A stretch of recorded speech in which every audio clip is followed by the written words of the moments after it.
Bienvenidos a este su espacio de construcción, de divulgación y de resignificación del psicoanálisis. Mi nombre es Juan Luis Cortés Cervantes. Estoy grabando este archivo, este programa, como ustedes gusten llamarlo, el 20 de abril del año 2021. Y estoy muy feliz de poder grabarme una vez más y poder compartir con ustedes lo que ha estado pasando recientemente en mi vida y las investigaciones que me ha llevado justamente el trabajo que yo hago con la obra de Freud, con mi propia obra también.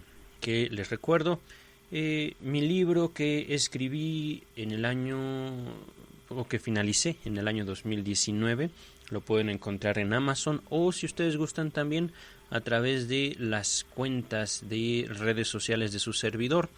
Me podrán encontrar en Facebook como Johan Cortés, Johan Cortés. Cuando ustedes entren a mi perfil, entre paréntesis verán mi nombre completo, Juan Luis Cortés Cervantes. También podrán encontrar un canal de YouTube con mi nombre, en el cual he estado compartiendo ya desde hace algunos meses una lectura y comentario de texto de la obra completa de Sigmund Freud. Para este momento en el cual estoy grabando esto, he grabado más de 130 horas de la obra de Freud y no llevo ni una cuarta parte de él. Ya estoy aún así avanzado en el estudio, llegando a la obra que fundó el psicoanálisis históricamente, ¿vale? En 1900, que fue publicada La interpretación de los sueños. Un texto sin duda rico en cuanto a su contenido, rico también en cuanto a sus implicaciones, tanto teóricas como técnicas, como sociales, por supuesto. Pero bueno, nada de esto es lo que les he venido a comentar al día de hoy. He venido con mucho gusto, con muchas ganas, para abordar frente a este micrófono el tema sobre el ejercicio del poder en psicoanálisis. Y esto se muestra relevante en muchos sentidos, justamente por, digamos, lo que está ocurriendo a nivel mundial, por una situación en la cual hemos sobrevivido gracias a empeños colectivos, gracias a una serie de propuestas que, ya sea que hayamos adaptado o no a nuestra vida personal, a nuestra vida cotidiana, nos permitieron hacer frente a una situación que en otro momento de la historia de la humanidad seguramente hubiera costado muchas más vidas de las que lamentablemente ya costó al día de hoy. Y todo esto, digamos, se viene a insertar también con el trabajo que he estado haciendo alrededor de mi libro. Si he estado ausente ahorita de este tipo de difusión, que son los podcasts, ha sido porque me di durante algún tiempo la tarea de divulgar mi libro en redes sociales y me ha ido muy bien. Esto lamentablemente no tuvo, digamos, las consecuencias que a mí me hubieran gustado, porque me di cuenta que tengo mucho trabajo por hacer antes de poder, digamos, presentar mi libro entre muchos sectores de la sociedad. Ahorita no quisiera hablar mucho al respecto, simplemente diré que estoy trabajando en la segunda edición de mi libro, estoy trabajando en otros textos, estoy trabajando también en la continuación de ese primer libro que ya escribí y que, repito, podrán encontrar en Amazon o en mis redes sociales, directamente estableciendo contacto conmigo. El título de mi libro es Sexualidad infantil y crimen, subtítulo Psicoanálisis del Estado, volumen 1. Pues bien, al respecto del ejercicio del poder en psicoanálisis, llegó a mí una duda, una pregunta que yo me hice justo a partir de mi estudio de la obra de Sigmund Freud y de mi contacto con diversos colegas en todo el mundo, que eso es una de las ventajas que tenemos ahorita gracias a las redes sociales. Mi pregunta fue: ¿es el psicoanálisis una relación de poder entre dos individuos? Y bien, esta pregunta se funda, por supuesto, de acuerdo a mi propia experiencia en psicoanálisis. Esto que voy a decir a continuación es algo que ya he repetido en podcasts pasados, pero que es también muy importante para mí, para que pueda ser comprendida mi pregunta en su contexto original, es decir, dentro de mi propia vida. Yo les recuerdo que soy egresado, ya titulado, ya reconocido por el Estado mexicano como un licenciado en psicología. En la carrera de psicología ya veíamos o teníamos aproximaciones a la teoría y a la doctrina de Sigmund Freud, pero eran, digamos, unas aproximaciones muy viciadas de acuerdo al contenido del programa de estudios y, por supuesto, con la intención de que nosotros aprendiéramos la doctrina, la teoría de Sigmund Freud literalmente como un rezo. Nosotros como estudiantes teníamos que demostrar en los exámenes que sabíamos qué eran las etapas del desarrollo psicosexual, cuáles eran las psicopatologías nombradas por el psicoanálisis, entre otras cosas, ¿no? Es decir, nos aproximamos a las elaboraciones freudianas con la intención de reforzar un contenido, digámoslo, histórico, que nos permitiera fundamentar, que nos permitiera dar cuenta, que nos permitiera hablar de los orígenes de las prácticas que se desarrollan hoy en México al respecto de la psicología. Esto es básicamente la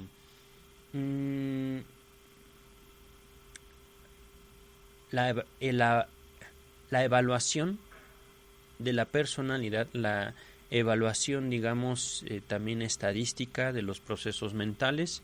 Y hay otra cosa que ahorita se me fue: la psicopatología, el diagnóstico, vaya, en pocas palabras, decir cuando una persona está loca y por qué. Esto lo estoy, digamos, reduciendo de forma grosera para que quede más claro entre mis escuchas. Eso es la psicología en México, como me fue transmitida desde septiembre del año 2002 hasta finales del año 2006. Ya en el 2007 es cuando yo obtengo mi título en psicología por parte de la Universidad Nacional Autónoma de México. Y entonces, dentro de este contexto, digamos, lo académico, es cuando se me presenta el psicoanálisis como una parte de la historia de la psicología, parte que por supuesto debemos desechar con el objetivo de abrazar las teorías más recientes o bien dejarlas todas, digamos, en una especie de mezcolanza para tomar decires, para tomar prácticas según nosotros lo creamos conveniente. Y bien, después de todo esto, para mí, por supuesto, el psicoanálisis queda, como lo dije en mi entrevista para la maestría, entrevista que me reprobaron, queda como una teoría más de la psicología, ¿no?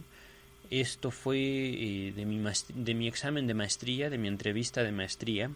Me hicieron esa pregunta en específico porque ya desde que yo estudiaba la licenciatura se veía una marcada influencia del psicoanálisis en mis intereses académicos, ¿no?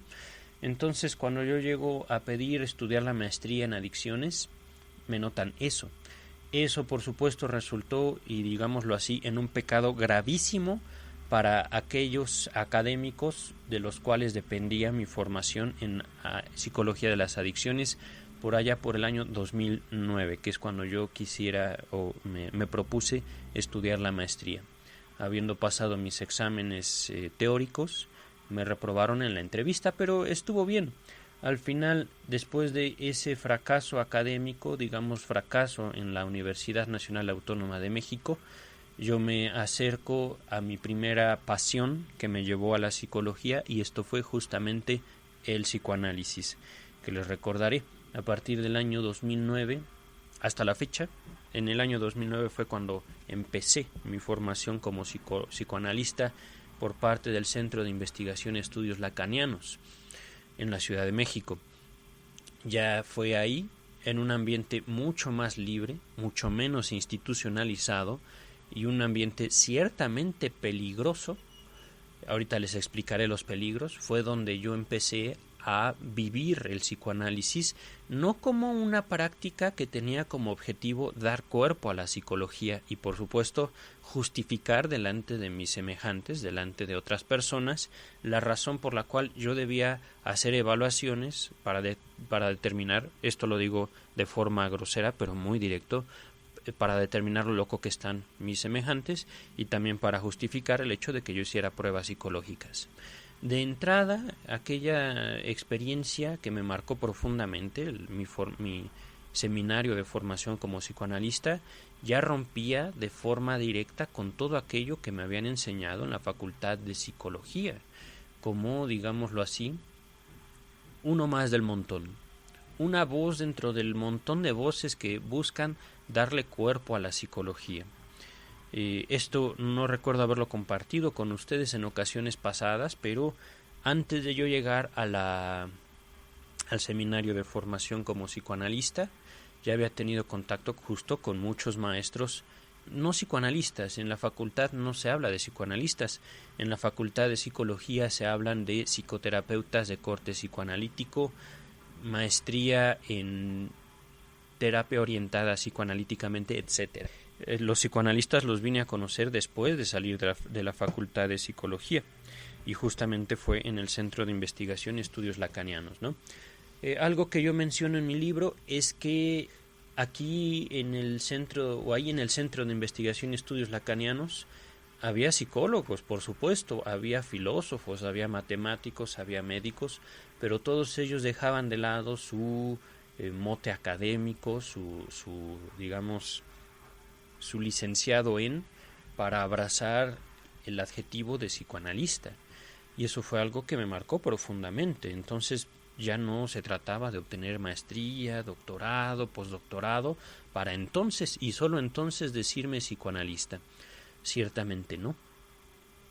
Pero bueno, ya en un sentido, digámoslo, menos académico, mucho más libre, fue cuando yo puedo acercarme al psicoanálisis, y justo para encontrar un peligro que a mí me evocaba muchas de las situaciones que yo vivía justamente fuera de la academia.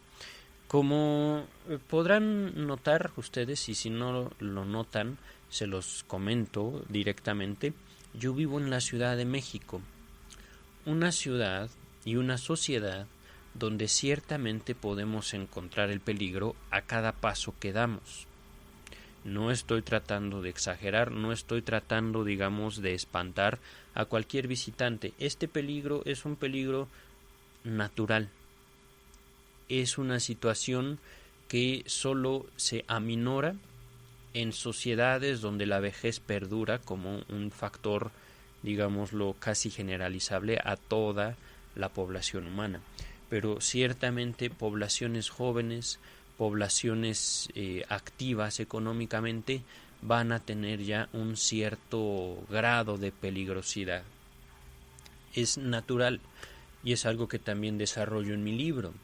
Yo no estoy señalando con este comentario ninguna incapacidad sobresaliente de la sociedad mexicana o del Estado mexicano para atender las situaciones que pudieran presentarse en su seno. No. Yo con este comentario estoy señalando, primero que nada, que estamos vivos. Segundo, que realmente conozco bien al Estado mexicano, conozco las instituciones mexicanas, y antes que señalar una carencia que tengan el Estado mexicano o los representantes, las instituciones mexicanas, yo señalo, y justamente en mi libro lo detallo ampliamente, señalo que la sociedad mexicana tiene también una deuda muy importante al respecto de ella misma en su propio cuidado. Repito, no estoy señalando al Estado mexicano de una incapacidad. Estoy señalando que como mexicanos tenemos mucho que hacer para cuidarnos los unos a los otros. Tampoco quiero decir que el Estado mexicano, digamos, esté en su máximo esplendor. Necesitamos justamente como sociedad apoyar a nuestras instituciones. Pero bueno, basta de esto. Quiero continuar con la exposición porque hasta el momento no he dicho nada sobre el tema principal, la relación de poder existente en el psicoanálisis. Pero justamente tiene todo que ver. Después de todo, hablando de el ejercicio de poder no solo en la sociedad mexicana, sino en cualquier sociedad, lo destacable es que no puede existir ninguna relación humana, repito, no puede existir ninguna relación humana donde no esté implicada una relación de poder.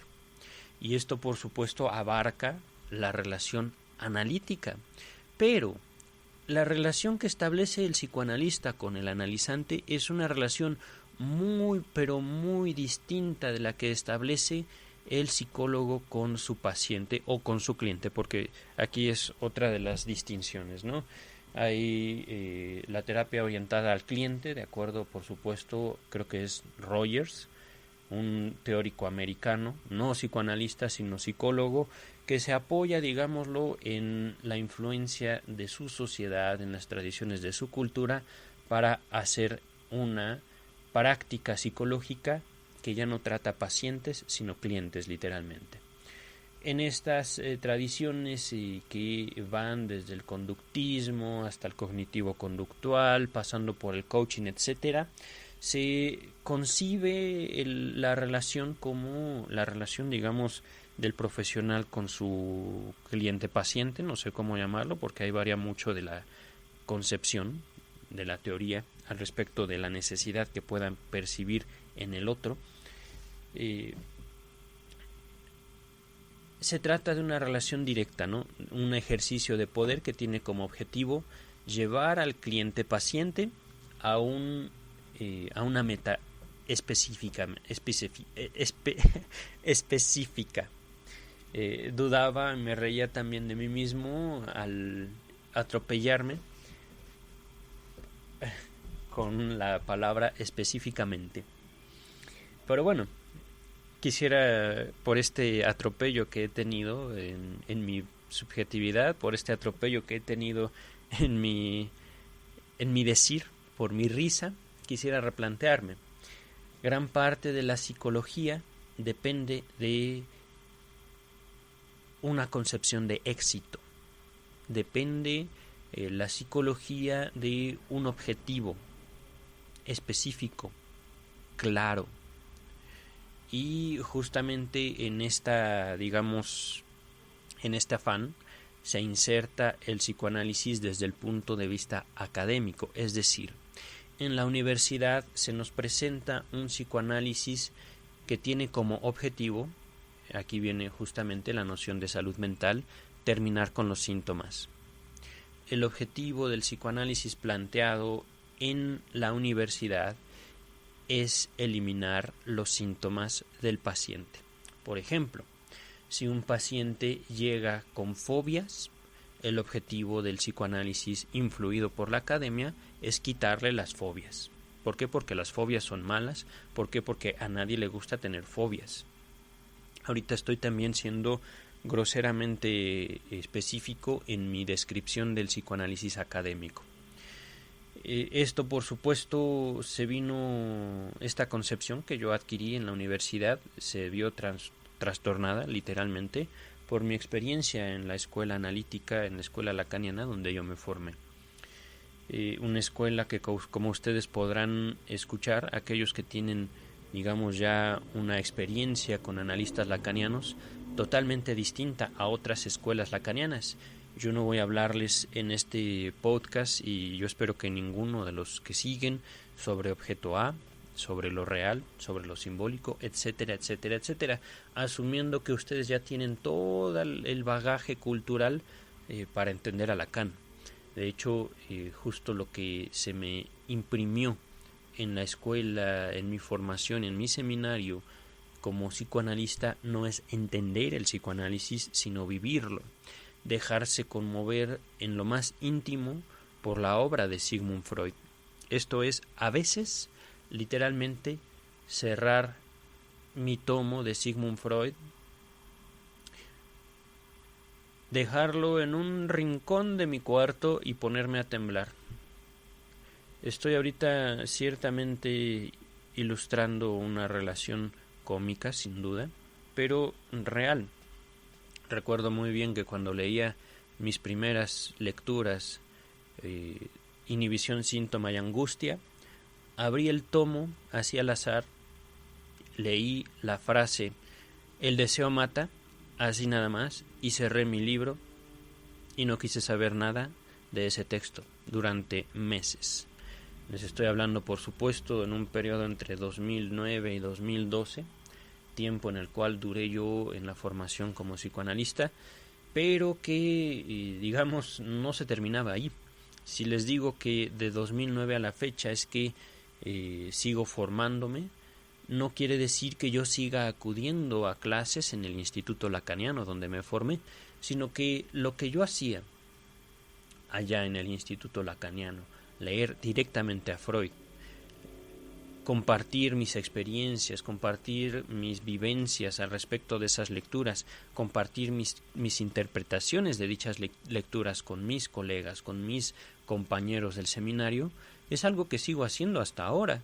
Si bien puede ser de que ahorita ya no vea a los compañeros, sigo compartiendo mis experiencias con muchas otras personas, que eso es justamente lo bello de el contacto, de la vivencia del psicoanálisis mía, y por supuesto con otras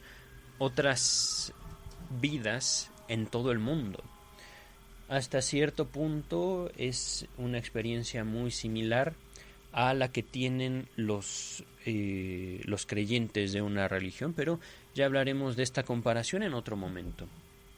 No se trata en todo caso de llevar a la vida de los demás mi interpretación de los textos de Sigmund Freud como los valederos. No, esto ya es algo que también tiene mucha relación con mi propio libro, Sexualidad Infantil y Crimen, pero que ahorita no quisiera yo ahondar al respecto para no desviarme en el tema del ejercicio del poder en psicoanálisis.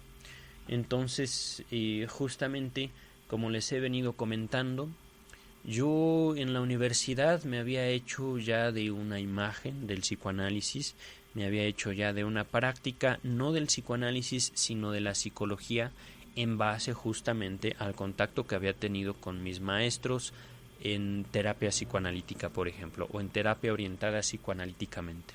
No recuerdo ya el título de mis maestros, pero ya tenía yo una experiencia con maestros que literalmente esperaban que sus palabras, esperaban que sus consejos, esperaban que sus recomendaciones fueran aceptadas por los pacientes de forma automática. ¿Por qué? Porque ellos eran doctores, porque ellos tenían los títulos que los avalaban como tales.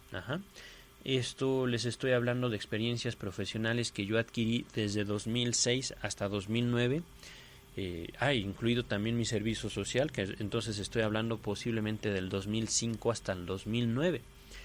Experiencias que por supuesto yo procuré replicar en mi propia práctica hasta donde me fue posible, pero como muchos de ustedes comprenderán,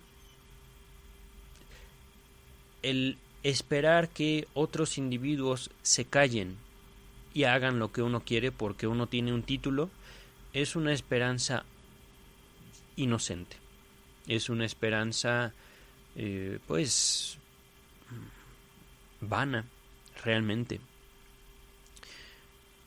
Algo de lo que he tenido oportunidad de hablar últimamente es que si nosotros como académicos esperamos, entre otras cosas, que los individuos nos abracen como autoridad simplemente por el hecho de que tenemos un papelito que dice nuestro nombre y que nos llama licenciado, maestro o doctor, es esperar en vano. Muchas veces, no puedo decir que siempre, porque lo cierto es que gran parte de la civilización se traduce en eso, en que depositamos el ejercicio del poder ya no puede ser en una relación de ser representantes de un poder superior atribuido a las tradiciones, sino más bien ser los representantes de un saber colectivo representado en un papel. Esto lo estoy planteando, digamos, también de forma muy grosera, también de forma muy directa, pero sin duda esto lo puedo decir gracias a toda la experiencia que acumulé gracias también a justamente la oportunidad de poder compartir muchas frustraciones en aquellas primeras experiencias profesionales que yo tuve de la mano de muchos doctores, amigos y queridos colegas. Miren, si suspiro es por la memoria que de repente me vino de todas esos fracasos literales que yo tuve en mis primeras prácticas frente a mis primeros pacientes, esperando yo ser respetado por ser avalado por el Estado mexicano, como si el hecho de yo contar con un título ya me diera a mí el derecho de imponer mi punto de vista frente a las experiencias personales de mucha gente. Vaya, algo que yo comentaba en las entrevistas recientes que he tenido por mi libro es que los doctores, no estoy hablando aquí de, digamos, la población en general, los doctores, los médicos, tanto de mi país como de muchos otros países, desconfiaron de las recomendaciones de la ONU, de la OMS, Organización Mundial de la Salud, una institución que supuestamente debería ser aceptada de forma general por los practicantes de la ciencia. Es como si de repente el Papa diera una instrucción y los sacerdotes dijeran yo no obedezco eso que dijo el Papa. Es justamente, digamos, como la relación de poder que podemos observar en la ciencia al día de hoy. En la ciencia, digámoslo así, normalizada, en la ciencia dura, en la ciencia pura de la medicina. Ahora, esto es algo, digamos, totalmente distinto a lo que ocurre en psicoanálisis. Si bien en el psicoanálisis se han levantado figuras de autoridad que dictan, digamos, los esfuerzos colectivos. Estoy ahorita pensando en Freud, pienso en Lacan y pienso también en la directora del Centro de Investigación y Estudios Lacanianos. Ciertamente son individuos que pueden distinguir objetivos específicos para dictar, digamos, andares, para dictar prácticas, para dictar abordajes específicos del problema, del objeto de estudio en particular de una disciplina. Es como querer, digamos, en todo caso, manejar un automóvil. Si alguien que conduce un automóvil tuviera, por ejemplo, un copiloto que quiere manejar al mismo tiempo que el piloto está manejando, es una situación literalmente insostenible. No pueden dos personas con dos objetivos distintos manejar el mismo vehículo.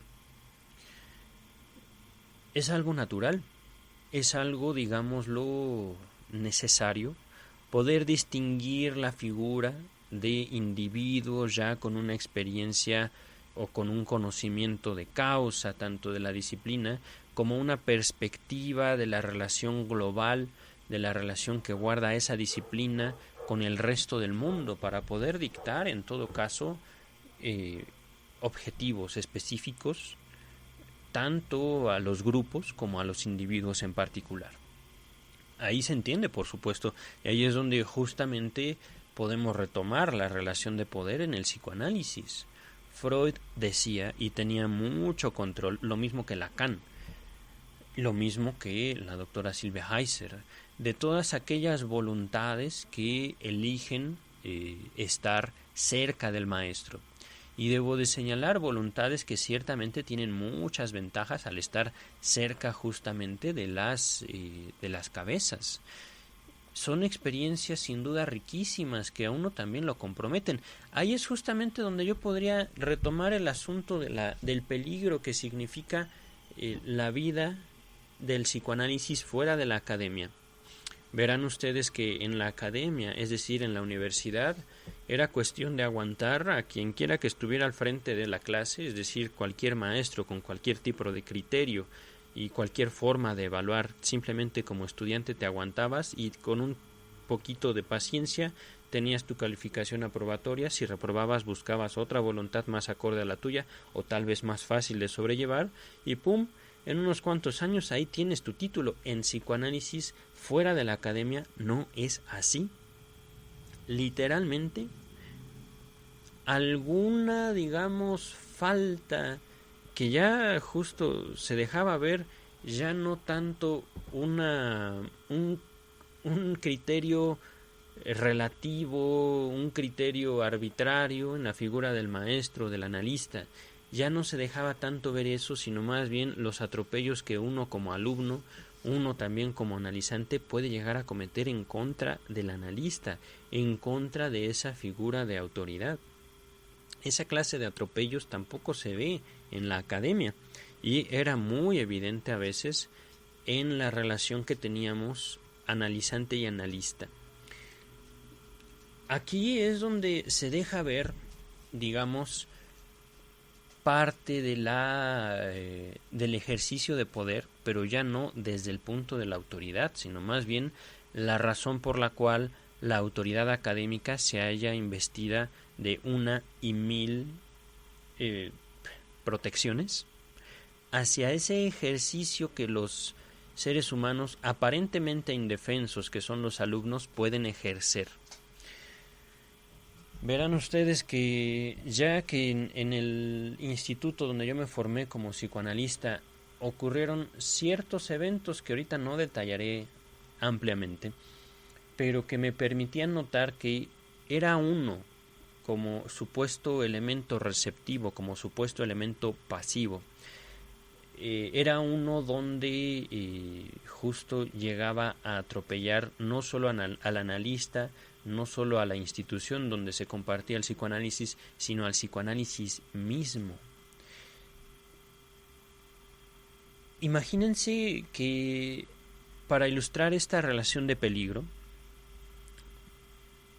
es como si un niño de kinder llegara armado y jugando se pusiera a disparar en un kinder, en una institución preescolar, en una institución que alberga a niños de entre, ¿qué les gusta?, 4 a 6 años aproximadamente.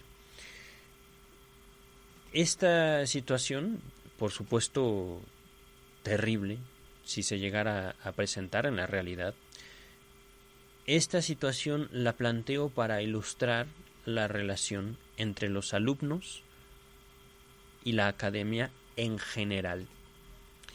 Una institución que, si bien representa, digamos, la esperanza de poder insertar en lo social a los individuos, no siempre lo hace de la mejor manera. Hasta ahorita he hablado justamente de la relación de poder como una relación natural que se da en toda la raza humana. Y esto justamente lo detallo ampliamente en mi libro, una relación que tiene su origen, tiene su base en la indefensión, en la incapacidad que tenemos todos los seres humanos de valernos por nosotros mismos en nuestros primeros días.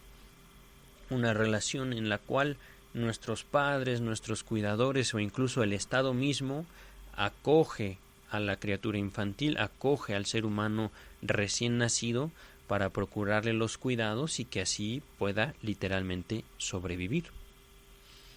Esta situación de cuidado, por supuesto que no siempre llega a buen término, en el sentido en el que le permite al individuo no solo sobrevivir, sino también insertarse en su contacto social, esto es, en su contacto con otros seres humanos. Ya en mi libro detallo mucho cómo esa relación de cuidado, a veces al contrario de permitirnos vivir entre nuestros semejantes, nos permite, digamos, el sostenimiento de una fantasía, de un anhelo, de una vida fácil, de una vida sin complicaciones, de una vida que ciertamente a todos nos gustaría, inalterable en su esencia, inalterable en las diferencias, ¿no? Pero, regresando justamente al ejercicio del poder, es esa introducción del ejercicio del poder en la vida de cada ser humano donde justamente muchos seres humanos rompen en su deseo de establecer contacto con otra persona. ¿A qué me refiero con esto? Nosotros, en un escenario ideal, llegamos al mundo para ser recibidos entre un conjunto de voluntades que nos esperan. Esto, repito, es un escenario ideal. No necesariamente tiene que ser así. No me refiero necesariamente a que seamos nosotros recibidos por una familia o unos cuidadores que no nos quieran. La voluntad humana no siempre permanece invariable. La voluntad humana suele alternar mucho entre el sí y el no. Y en eso no podemos culpar a nuestros padres de ser malos padres, simplemente por el hecho de que no nos dieron todo lo que queríamos en el momento y de la forma en la que queríamos. Ahí es donde se introduce poco a poco esta noción de poder, esta también insatisfacción al respecto del ejercicio del poder en la otra persona, y que tiene por supuesto todo que ver con la práctica analítica. Les había comentado, ¿no? Es imposible que no haya un ejercicio del poder en toda relación humana.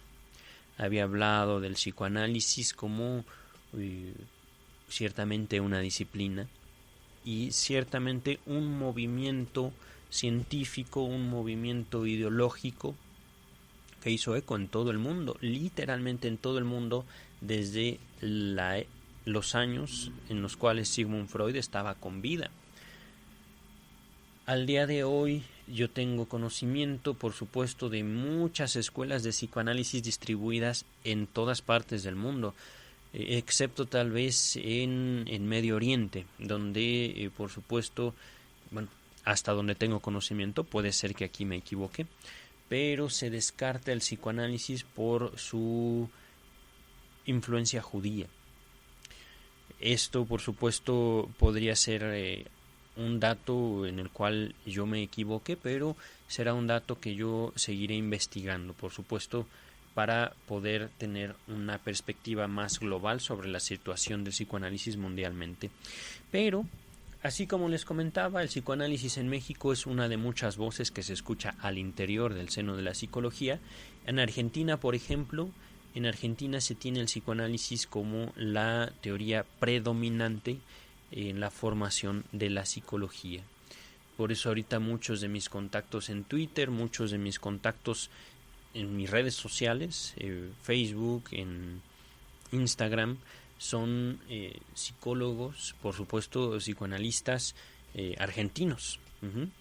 Aquí en México, claro que tengo algunos contactos, pero en Argentina abundan. Básicamente, ver psicología en algún perfil argentino es una garantía de encontrar un eco de las ideas de Sigmund Freud y, por supuesto, de la obra de Lacan allá. Aquí en México es un poquito más difícil, por eso algo que les podría aportar es que el psicoanálisis en México sigue siendo, digámoslo, una disciplina que necesita de difusión, que necesita de encontrar su lugar en la sociedad mexicana. Pero bueno, regresando al tema del ejercicio del poder en psicoanálisis, quisiera ahorita concentrarme en la relación que se da entre analista y analizante. Es una relación de la que he estado tratando de dar un contexto, es una relación de la que he también dado algunos detalles del ejercicio del poder. Cuando yo llego al Centro de Investigación y Estudios Lacanianos, como les había comentado, yo ciertamente llegaba sin muchas nociones de lo que era el psicoanálisis. Para mí, yo llegaba según me había aproximado a estos maestros, según había tenido también conocimiento de otras escuelas de psicoanálisis en México, yo llegaba con la intención de obtener herramientas que literalmente me permitieran apalabrar a mis pacientes y así someter su voluntad. Y ciertamente lo que viví ahí fue algo mucho, pero mucho, muy distinto. Algo que escribí en mi libro es que el psicoanalista ciertamente no gana nada con someter a su analizante. Y eso es verdad, en el sentido en el que el analista, digamos, no va a buscar imponer su punto de vista como lo hace un psicólogo, con la intención de hacer sano mentalmente a la persona que tiene enfrente. El psicoanalista, primero que nada, lo que hará es escuchar y, en segundo lugar, será regresar lo que escucha.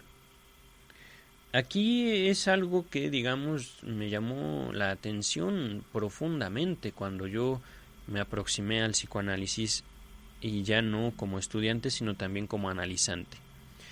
Ciertamente, sin agregar absolutamente nada a lo que yo le decía a mi analista, yo salía a veces temblando de mis sesiones analíticas.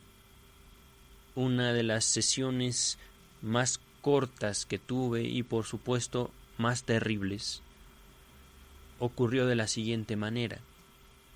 Yo salí de mi casa, en el camión me digo a mí mismo, no quiero ir a análisis, no quiero ir a análisis. ¿Por qué no quiero ir a análisis?, me pregunté a mí mismo. Y esto ocurrió en el camión de que me conducía a el consultorio de mi analista. ¿Por qué no quieres ir a análisis? Es que no quiero escuchar lo que voy a decir. Así, simplemente así. Eso fue lo que me dije. Y por supuesto, conforme a mi propia disciplina, me llevé a mí mismo a análisis. Y le dije eso a mi analista. Hoy no quería venir, pero no por algo que usted me pudiera decir, sino por lo que yo pudiera decir en cualquier momento, y de lo cual yo no tengo ningún control. En ese momento mi analista cortó la sesión. Me dijo, lo veo la semana que viene. Fue una sesión que duró, así como la estoy contando, menos de 5 minutos. No duré tal vez ni 2 minutos frente a mi analista. Pero me di cuenta justo de que no era una cuestión de reeducarme, no era una cuestión de dejar de ser yo mismo, no era una cuestión de que el analista, mi analista, me iba a someter, no era una cuestión de nada de eso, era una cuestión de total libertad y de, por supuesto, hacerse cargo de esa libertad, una libertad que no se adquiere a través del ejercicio de la voluntad, del ejercicio de imprimir violencia hacia mis semejantes, sino de una total libertad que se adquiere a través de, digamos,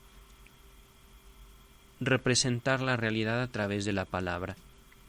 Una total libertad que se adquiere justamente de escucharse a uno mismo, al hablar libremente.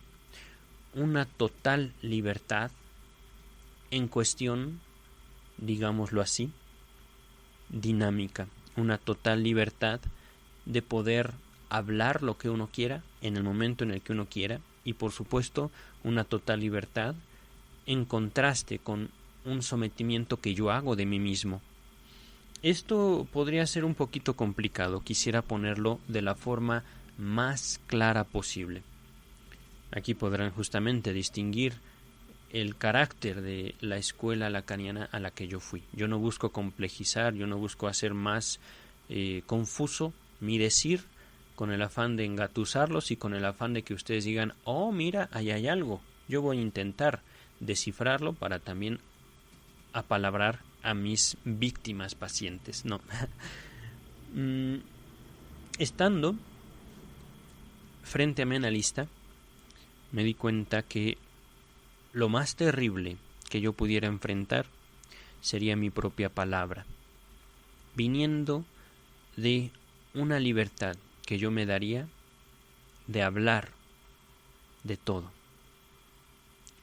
Es frente a esa relación que no trató de someterme, que no trató de curarme, que no trató de hacerme una mejor persona, frente a la cual yo pude ser, frente a la cual yo pude manifestar todo lo que en algún momento me preocupaba, ciertamente me molestaba, me irritaba, me causaba también temor. Y el temor más grande no lo hallé en mi contacto con mis semejantes, sino el temor más grande que yo hallé durante mi análisis fue justamente lo que yo podía hacer frente a mí mismo. El temor más grande no fue que mi psicoanalista me regañara por X o Y razón.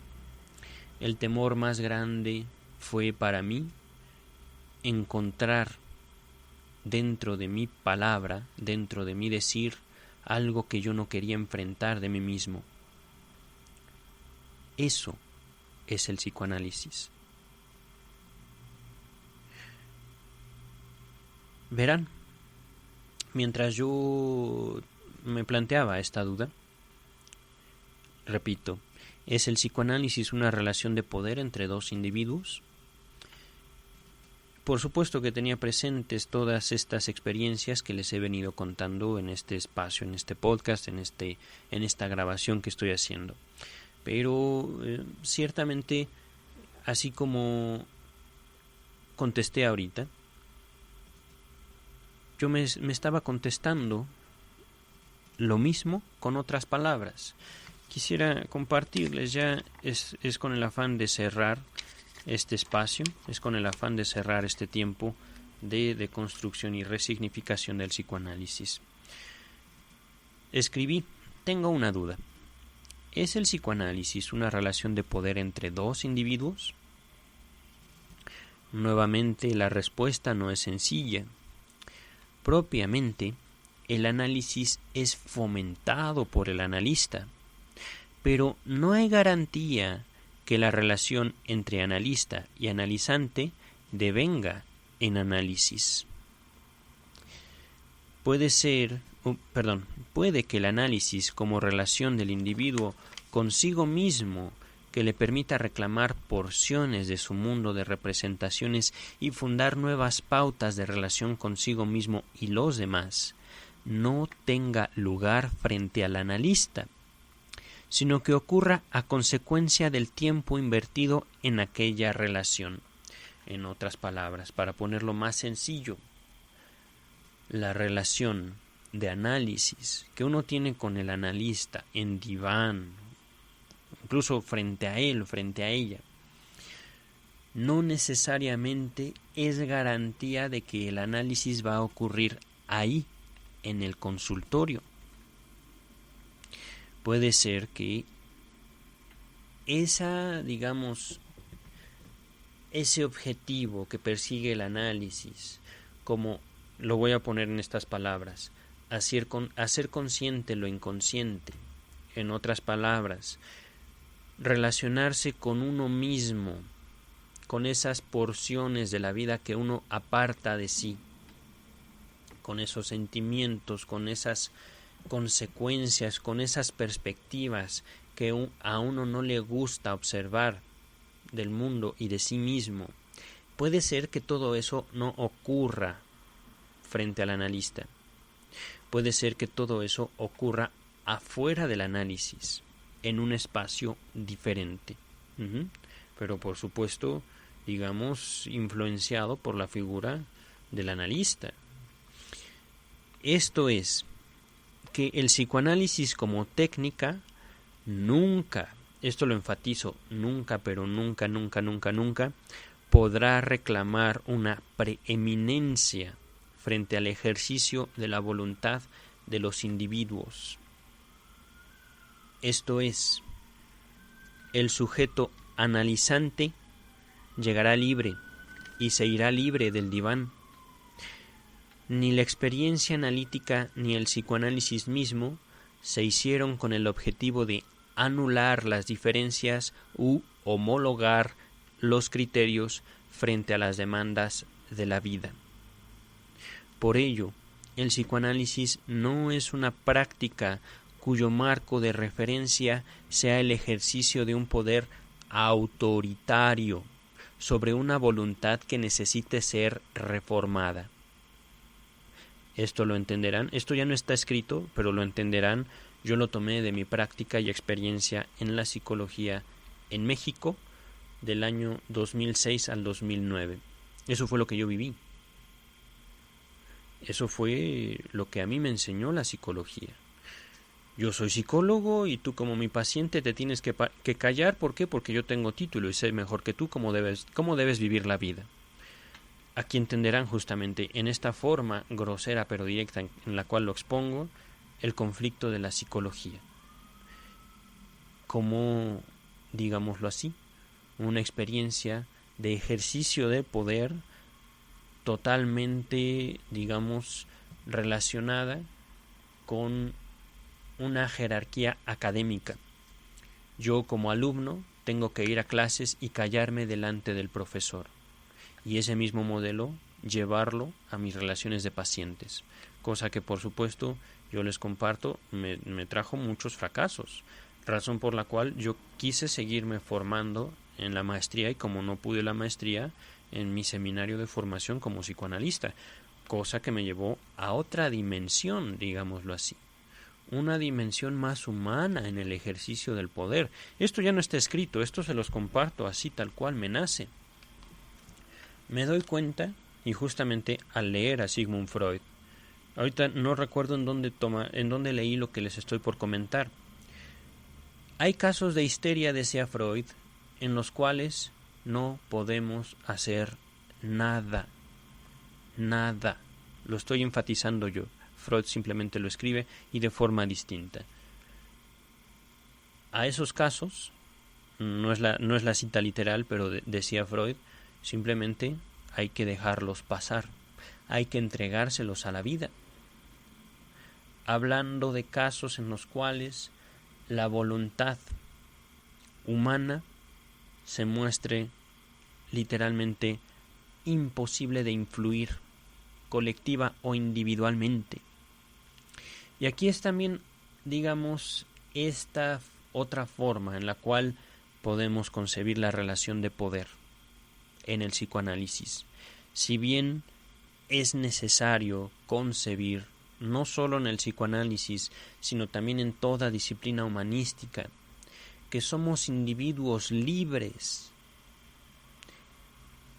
Esto implica, por supuesto, que hay individuos que no tendrán ninguna consideración por su prójimo, que no tendrán y no van a asignar ningún valor a todo lo que como cultura y como sociedad hemos construido, que querrán imponer su voluntad frente a cualquier consecuencia que pudieran obtener, frente a cualquier costo que pudieran pagar. Eso es la humanidad.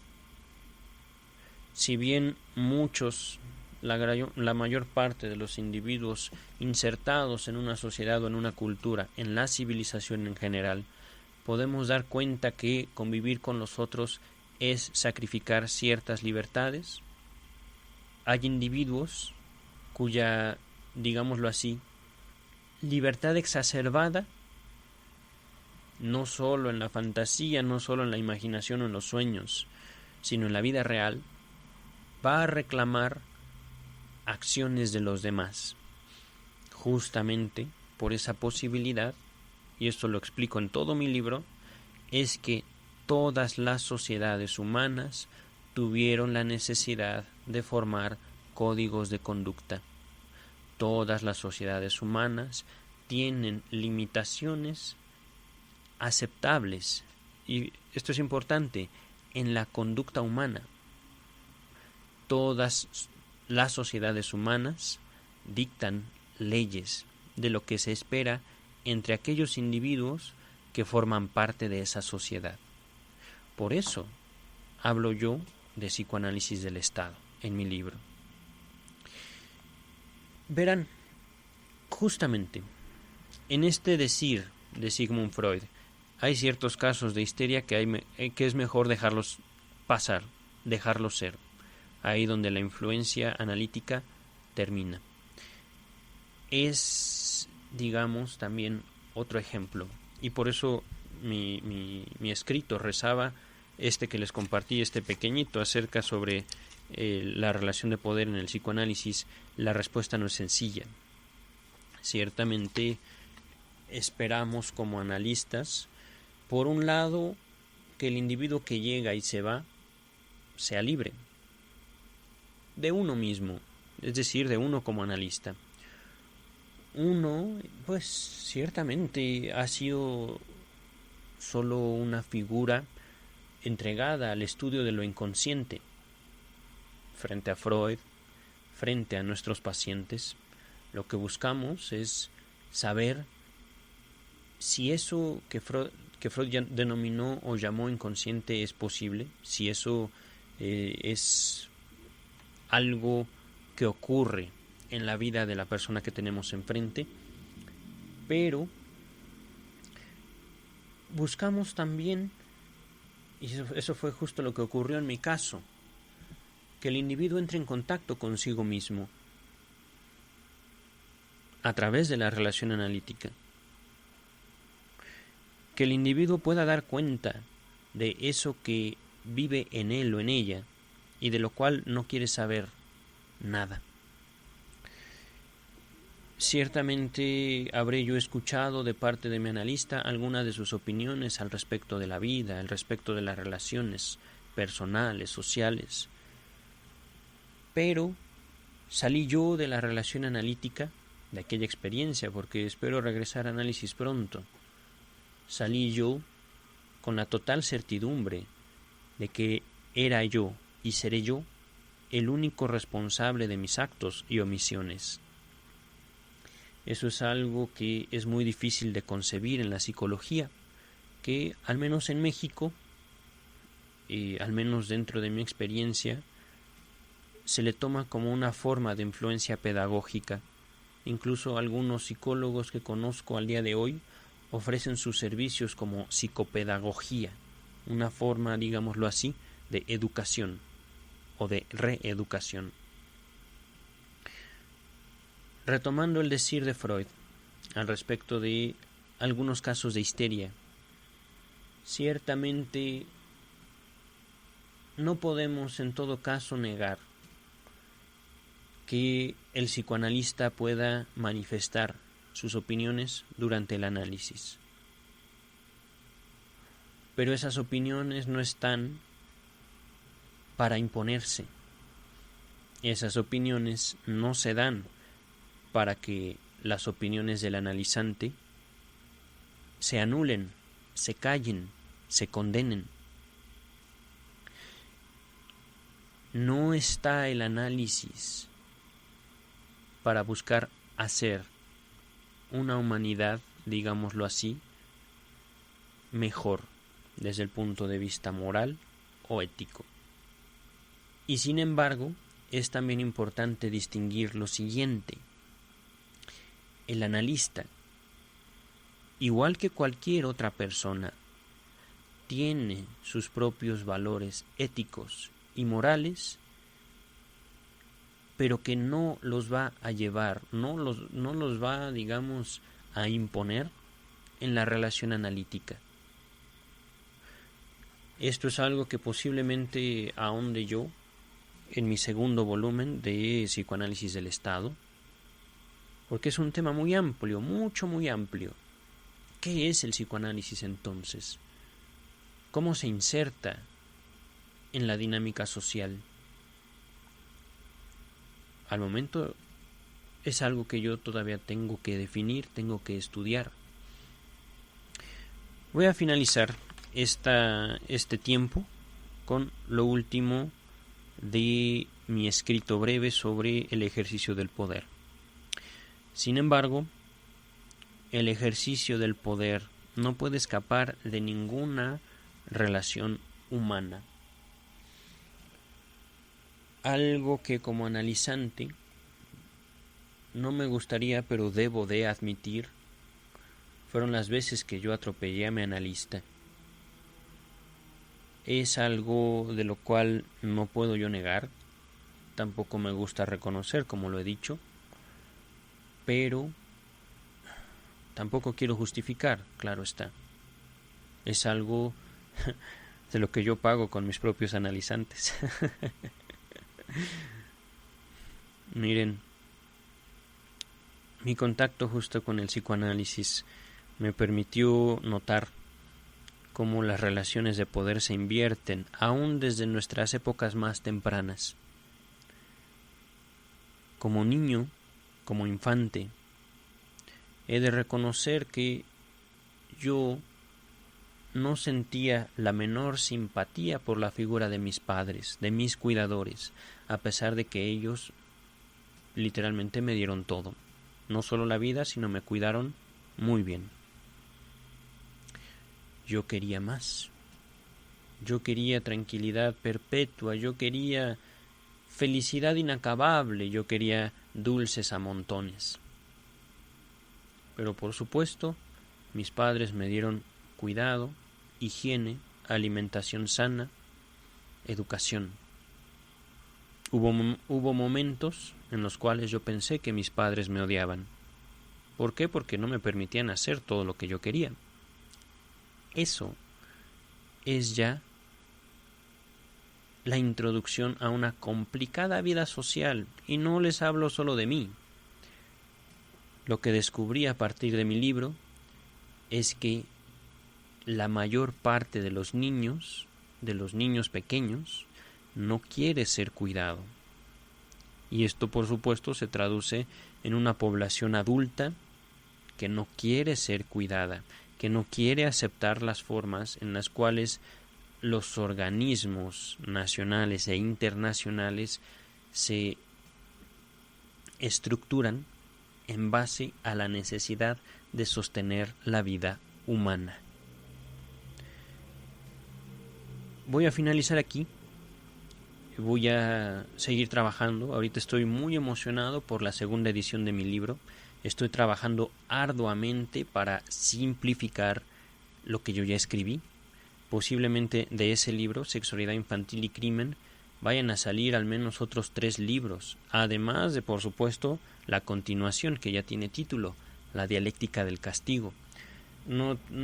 Al momento no hay una fecha para que salga ni la continuación ni las derivaciones de Sexualidad Infantil y Crimen, pero el simple hecho de decir que tengo trabajo a partir de mi libro, y eso que no ha sido muy difundido, ya me representa para mí mucho gusto, mucho placer al encontrar, puede ser que no dinero, sino contactos, al encontrar también líneas de investigación que yo pudiera seguir.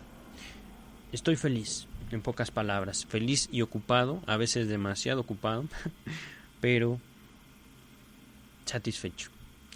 Me despido entonces por hoy. Les repito, mi nombre es Juan Luis Cortés Cervantes. Pueden encontrar una liga a todas mis redes sociales en el canal de YouTube con mi nombre, Juan Luis Cortés Cervantes, Cortés con S y Cervantes con V y S al final. Me despido por hoy, espero que estén bien donde quiera que ustedes estén, y espero conocerlos en verdad. Cuídense.